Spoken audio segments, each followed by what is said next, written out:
special Sky News broadcast, our exclusive interview with the Prime Minister, Tony Abbott. Here's the Australian newspapers, Paul Kelly. Prime Minister Tony Abbott, thanks for your time today. Nice to be with you, Paul. Given your long involvement in Aboriginal affairs and your knowledge of remote Aboriginal communities, surely you can't believe that this is a lifestyle choice? Well, it is a choice that some people make to live in very remote areas.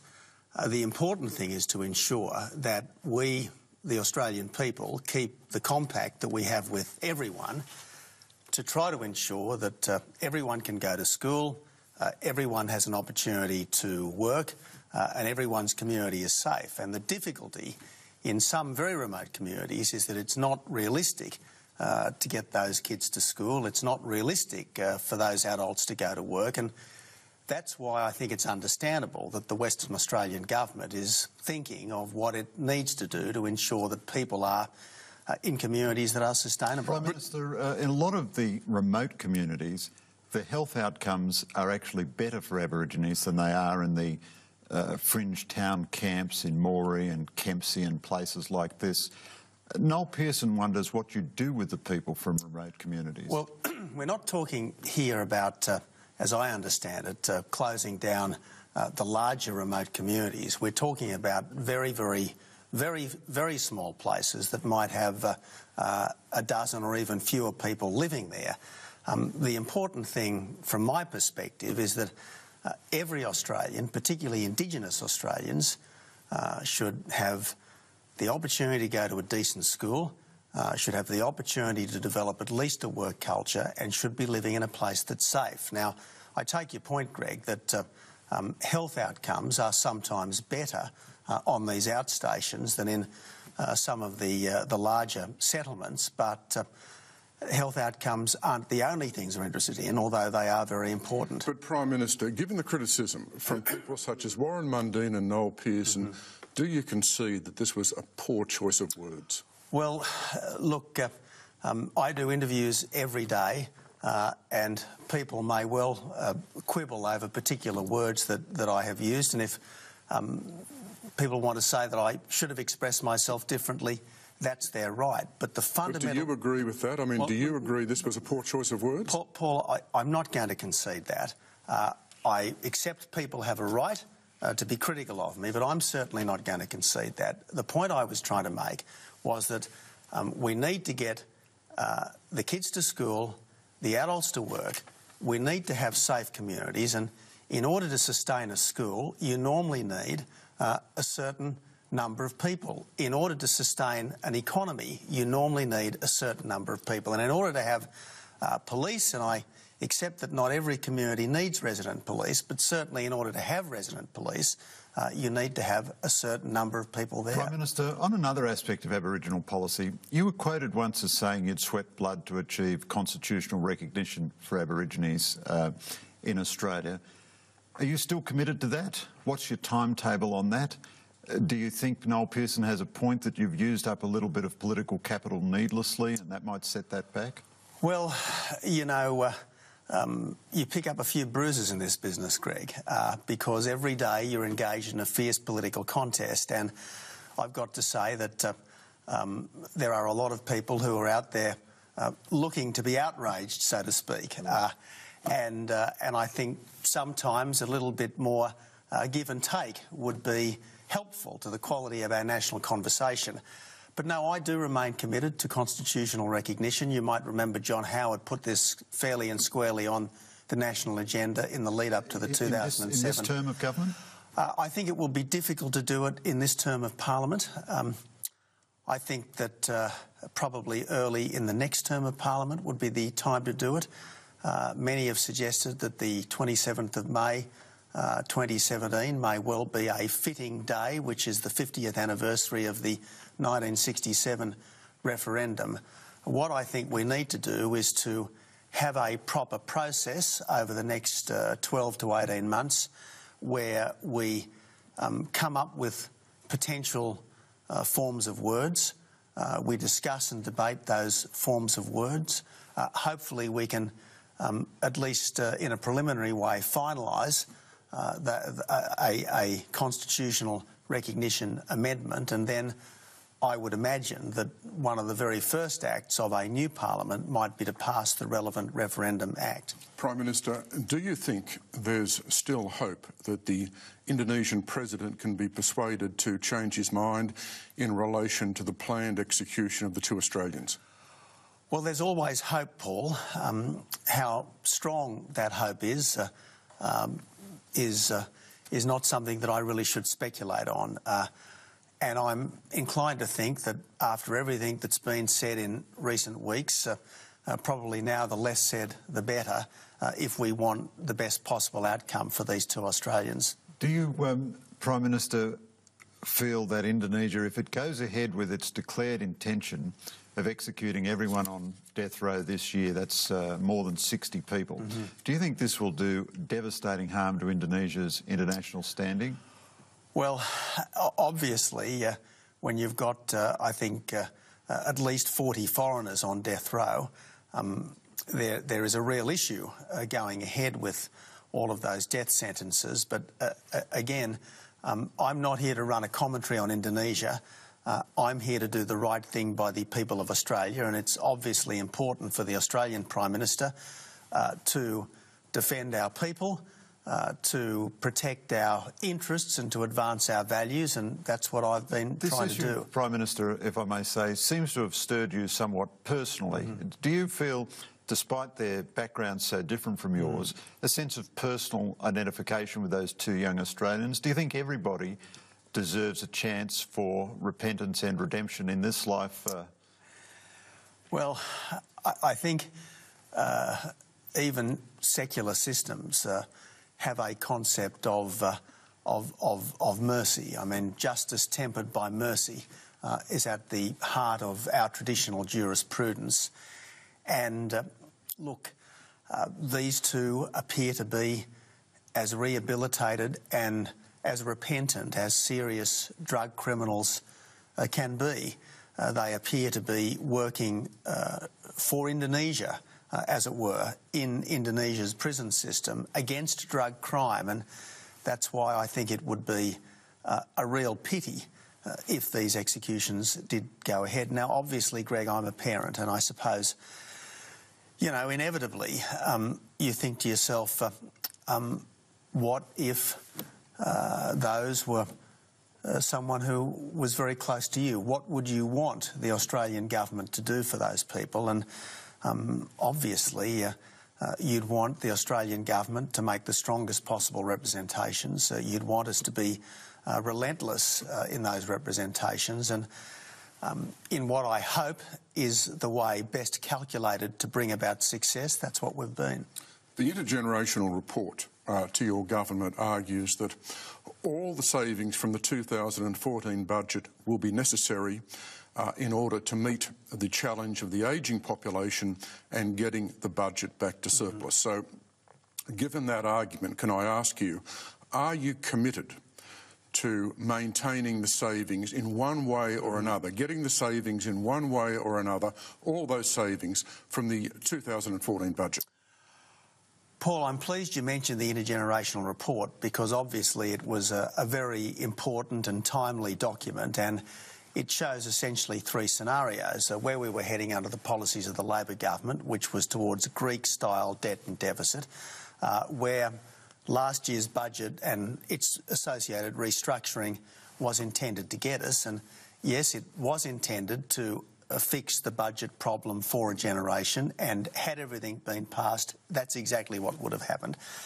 But even what has been passed by this Parliament and this Senate does make a very substantial start to the repair job. Basically, Labor's debt and deficit are halved over the next 40 years under the measures that have already been implemented. So, of course, there's more to do, but how far down the road we get and how quickly down the road we get is, if I may say so, subject to the Parliament.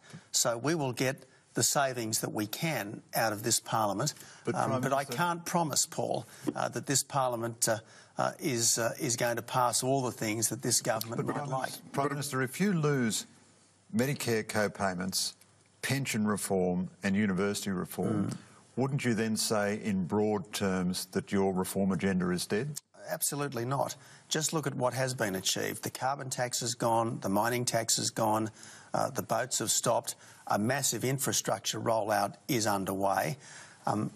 The budget is well on the way to repair, and 3 free trade agreements that defeated both of the previous governments that people have said were impossible to achieve have been finalised. So a lot has been achieved, and a lot is still to come. I mean, we've got a families package that will come out in the next few weeks. We've got a small business and jobs package, particularly a small business tax cut, that will come out in the next few weeks. It will be a prudent, frugal budget. And then we've got the Federation and tax reform white papers coming up, and they will be very transparent, consultative processes, because if there is a lesson from last year, it is that we have to take the community with us for difficult change, and that means more of a conversation that was possible in last year's budget process. Well, the big reform facing the Parliament over the next fortnight will be higher education, fee deregulation. How important is this to you and your government to get this through? An even better question, Paul, how important is this to our universities?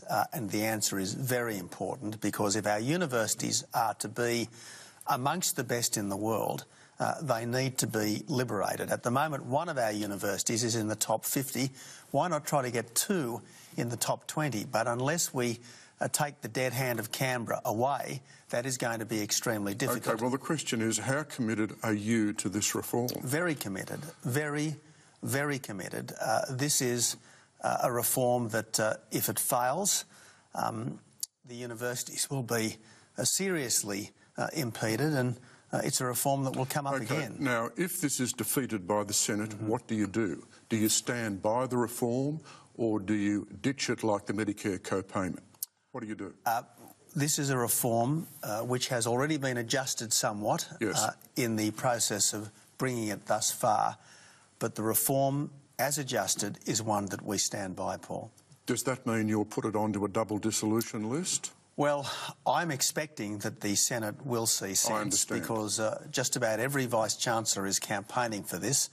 I mean, Vice-Chancellors tend to think that putting out a press release is campaigning for something, but nevertheless, they are nearly all on the record saying that this is something that ought to be done. But your message about this is you will stand by it. Absolutely. Look, this is something that we believe in. We want to see Australia with the best possible universities. And I should point out, while we're on this subject, Paul, that under our changes, no one need spend $1 up front to go to university, and still at least 50% of the cost of your university degree will be borne by the taxpayer. And one of the very good things about the package of changes is the very large increase in scholarships for underprivileged students that will take place under it. Well, let's just talk now about pensions. The Labor Party this morning has dismissed as a mean trick the proposal by your Minister, Scott Morrison. And isn't this so typical of the Labor Party, Paul? All they can do is complain. That's all we hear from the Labor Party. No solutions, just complaints. This constant litany of cruel cuts. Well, they caused this problem. And it's really high time that they were prepared to be part of the solution. Well, as far as you're concerned, how important is the proposal from the Minister, Scott Morrison, to have a 3-year review of the pension by an independent body to look at the adequacy of the pension, which raises the possibility that it could be adjusted each 3 years? Yes, the possibility, Paul. Look, it shows that we are serious about trying to get this reform passed. And may I just say that under our proposal, pensions will go up twice a year, every year. They'll maintain pace with cost of living, which is surely a fair thing. But they won't go up, Prime Minister, as much as they would have otherwise. So what is your explanation to the pensioners of Australia as to why their increases in the pension rate under your government won't be as great? What's your explanation to them? Well, what we've actually delivered for the pensioners of Australia thus far, Paul, is the removal of the carbon tax, but the maintenance of the carbon tax compensation. So as things stand, all of the pensioners of Australia are better off under this government. Now, yes, we are proposing from 2017 to change the indexation rate to CPI. And yes, over the long term, the rate of growth is expected to be lower under this indexation than under the current indexation. But under Scott Morrison's proposal, there will be this 3-yearly adequacy review to look at the situation. But what's your explanation to pensioners? What's your explanation to the pensioners as to why the government's doing this? Well, in the end, in order to keep paying pensions, the system has to be sustainable. And as you know, at the moment, there are about 5 working age people for every retirement age person. Under the demographics as things stand, by 2055 there'll be less than 3 working age people for every retirement age person, unless we make the sorts of changes that last year's budget flagged. Now, raising the pension age will certainly mean that the ratio of working age people to retirement age people does improve and makes the whole system more sustainable. Are you prepared to take this issue to the next election? That is, will you stand by this as well, even if it's defeated in the Senate? Well, again, Paul, I accept that in this term of Parliament, and indeed every term of Parliament, what you can do as a government is determined by the legislation that you can pass. But we've put a proposition on the table. It's a tough proposition, but I believe it's a necessary proposition, and I don't think the Australian people are incapable of having a hard conversation. So you will stand by it then, presumably? Well, I think that the sustainability of our social security system, particularly the sustainability of our retirement income system, is a very important question that we need to deal with. Prime Minister, on another aspect of the intergenerational report, it flags that in order to address the deficit problem, there would be no tax cuts for the rest of this decade, and that would see an enormous movement of Australians into higher tax brackets through bracket creep. Yep.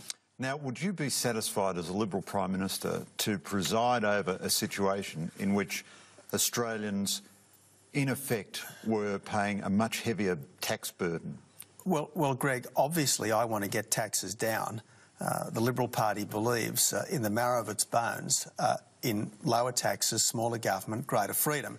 That's what being a Liberal is all about. But we can only get taxes down if we can get spending down. And the desire for tax cuts without spending restraint, you're willing the end but not the means, which is not a very smart position to be in. So if we want tax relief, there's got to be spending restraint. We can't have the one without the other. Prime Minister, in the broad, this budget dilemma that we face, it seems that Western societies have lost the ability to discipline themselves fiscally. They all have an entitlements crisis. The whole of Europe is blighted by this entitlements crisis. Nobody can produce fiscal consolidation. The same is true in the United States. Isn't this a bit of a civilisational crisis for the Western system, that it simply cannot address this fundamental contradiction between what it wants to spend on itself and what it earns? I think it's a fair point you make, Greg. And yes, there is this culture of complaint. There is this grievance mindset, which sadly parts of our polity are fanning, parts of our media are fanning, and in the end we have to be bigger and better than this. Now, I know that sometimes the people who are trying to do the right thing don't do it as well as we might. And obviously I can always be a better salesman. There are times when I dare say I could choose my words better. There are times when the Treasurer, the Finance Minister, all of us can choose our words better. But complaint about the precise measures that the government has introduced at this time, complaint about the quality of the salesmanship, doesn't alter the fact that we are living beyond our means. We are borrowing, even now, $1 billion a month, every single month, just to pay the interest on Labor's debt and deficit. So we do have a problem. We do have a problem. It must be tackled, and I guess my task is to try to enlist all decent people of goodwill in this important national challenge. The United Kingdom government has just signed on to the China Investment Regional Bank. Can we expect your government to reconsider and reassess this decision, and would you like to see Australia also join this bank? It's a good question, Paul. There's really a two-stage process involved here. There's, as it were, signing on to negotiate, becoming a potential foundation member, and then actually subscribing to the bank once the Articles of Association are finalised. Now, our position all along has been that we are happy to be part of something which is a genuine multilateral institution, such as the World Bank, such as the Asia Development Bank. What we're not prepared to do is sign on to something which is just an arm of one country's foreign policy. Now, I note that the UK has indicated an intention to sign up for the negotiations. The New Zealanders, before Christmas, signed up for the negotiations, the Singaporeans likewise, the Indians likewise. We're looking very carefully at this, and we'll make a decision in the next week or so. I would like to think that it is possible for this to be a genuinely multilateral institution, and I think it could well be an important part of bringing China fully into the international community if they do become the largest partner in a genuinely multilateral institution, in the same way that the United States is the dominant partner but by no means the controlling partner of the World Bank. Japan is the dominant but by no means the controlling partner in the Asia Development Bank. If China is prepared to set up such an institution, well, I frankly hope that many countries, including the United States and Japan, would join it. Prime Minister, I wonder if I could ask you about your recent national security statement. Now, a lot of people have a lot of praise for the strength and balanced nature of the government's response to the threat of Islamist terrorism. You made one remark in that statement that you had heard many Western leaders say that Islam was a religion of peace. You wished more Muslim leaders would say it and mean it. A lot of Australian Muslims took that to be a reflection on their leadership generally. Do you think Australian Muslims should do more? Do you think their leadership is doing enough? Was this an expression on your part of dissatisfaction with Australian Muslim leadership? Well, I think that right around the world, the Muslim leadership is stepping up to the plate in a way that it until recently hasn't.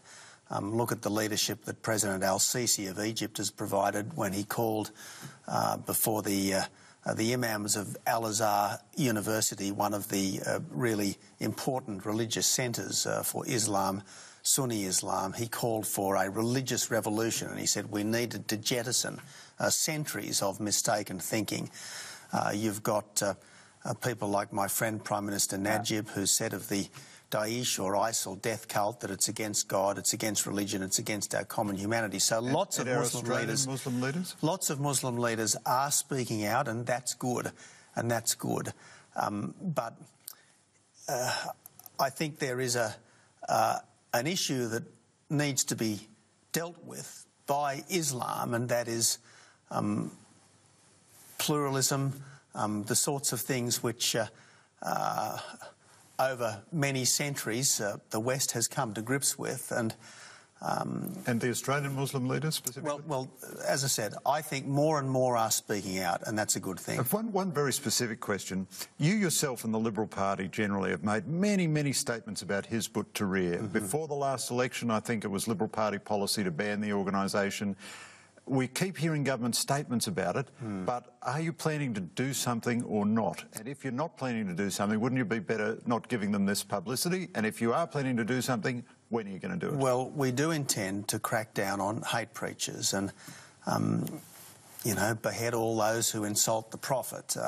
That's not the kind of thing that people ought to be saying in a country such as Australia, given everything that is happening in the world at the moment. So we do intend to crack down on And when hate would we preachers. see legislation or some movement on this? I'm not going to say next week or next month, but shortly. After the spill motion, you said that a good government would now start. Well, Are you satisfied? Restart, Paul. Restart. Are you satisfied with the good government and quality of government you've displayed since then?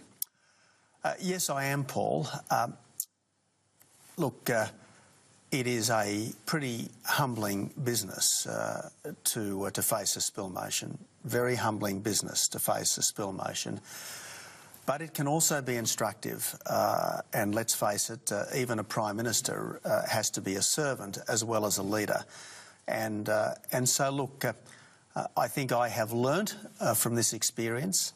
I think over time I will be a better leader as a result of this experience.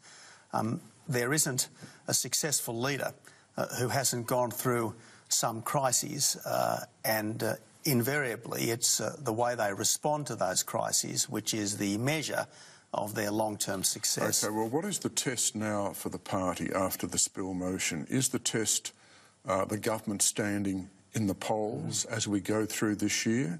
Is that the fundamental test which will determine your future? Well, obviously, we all pay some attention to these things, but I don't think we should be obsessive about them, Paul. I've recently been reading John Howard's remarkably good book of the Menzies era, and Menzies was something like 7 points behind in the polls at the beginning of the 1963 election campaign and went on to have a pretty impressive win. So, look, we can spend too much time navel-gazing, we can spend too much time obsessing about opinion polls, and I think it's important to focus on the job at hand, and that's what this government is doing. The test of the success of the government in coming weeks and months will be the single-mindedness of our focus on the job in hand. Prime Minister, everyone who knows you thinks you're a good bloke, yet the polls tell us you're very unpopular. Why is that? Well, I'll leave you to speculate on these things, Greg, and maybe the people who write and opine about politics focus on the wrong things. Who knows? I'll leave you to speculate on these things. All I know is that people want me to get on with the job. And look, I've been out and about in regional Australia over the last week. Prior to the previous sitting fortnight, I spent a week out and about in metropolitan Australia and out of metropolitan Australia. I think people want this government to succeed. I think people want my Prime Ministership to succeed. The last thing people want, in my judgment, is to revisit the musical chairs of the Rudd-Gillard-Rudd era. Prime Minister, one question on the style of your government. In the first year of your government, a lot of ministers had to clear their media appearances with your office, and very often they were told no, they couldn't go ahead and do the media appearances. And this was at a time when your government was getting hammered in the media. Isn't that suggestive that your office did have too tight a command and control approach to government and saw media opportunities as a threat rather than an opportunity? Well, if I may say so, Greg, this is the kind of inside the beltway preoccupation which turns people off our politics. I think out there in the real world, this is the last thing that people are interested in. Now, as it happens, a sensible government does coordinate its media appearances, but a sensible government does not try to repress ministers who've got a message to tell. But just on this point, Prime Minister, you were given an extension of time in office by the spill motion earlier this year. If there is not an improvement in the government's credentials and you disappoint yourself, would you consider resignation and handing over the reins to another leader? Well, Paul, I am determined that we will not be in that position. I am determined that we will not be in that position. I was elected first by the party and then by the people to do a job, and I am determined to do that job to the very, very best of my ability. Now, will I be perfect? Of course I won't. Will I sometimes be a disappointment? Of course I will. But I am absolutely confident that the party and the public expect me to do this job, and I will bend every fibre of my being. I will spend every ounce of energy that I have to do this job as well as it humanly can be done. Prime Minister, we've run out of time. Thank you very much for your time today. Thank you so much, Paul. Thank you so much, Greg. That's the Prime Minister Tony Abbott speaking to Paul Kelly and Greg Sheridan from the Australian newspaper. An exclusive interview here on Sky News, wide-ranging and probing as well. A range of issues addressed there. Let's start with, first of all, the university reforms. They are the big reforms that are set to go to the Senate for a second time next week. The Prime Minister was asked whether he would still stand by that policy if it was defeated a second time. He said absolutely. So